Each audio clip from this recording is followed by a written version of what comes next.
நம்ம திருவள்ளூர் மாவட்ட செய்திகள். அனைத்திந்திய அண்ணா திராவிட முன்னேற்ற கழகம் சார்பில் மொழிப்போர் தியாகிகளுக்கான வீர வணக்க பொதுக்கூட்டம் திருவள்ளூர் மணவாள நகர் இந்திரா காந்தி சிலை அருகில் நடைபெற்றது. இக்கூட்டத்தை திரு பி.வி. ரமணா அவர்கள் தலைமையேற்று நடத்தினார். வரகூர் அருணாச்சலம், திரு எம். கோவை சத்தியன் ஆகியோர் சிறப்புரையாற்றினர். திரு பி.வி. பாலாஜி அவர்கள் நிகழ்ச்சிகளை ஏற்பாடு செய்திருந்தார். ஏராளமான அஇஅதிமுக நிர்வாகிகளும் தொண்டர்களும் கலந்து கொண்டனர். செய்தியாளர் எம்பி ராஜா.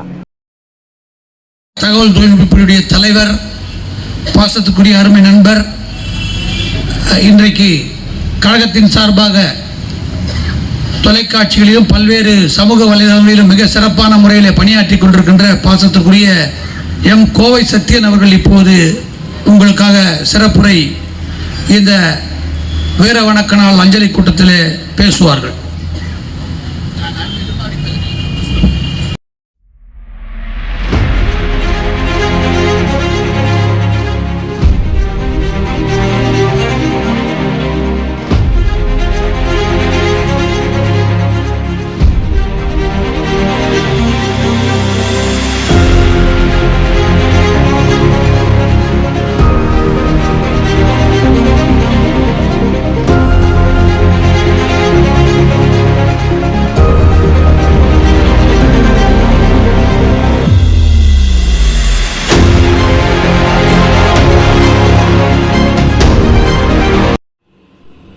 இது போன்ற செய்திகளை காண எங்கள் சேனலை லைக் பண்ணுங்க, ஷேர் பண்ணுங்க, சப்ஸ்கிரைப் பண்ணுங்க.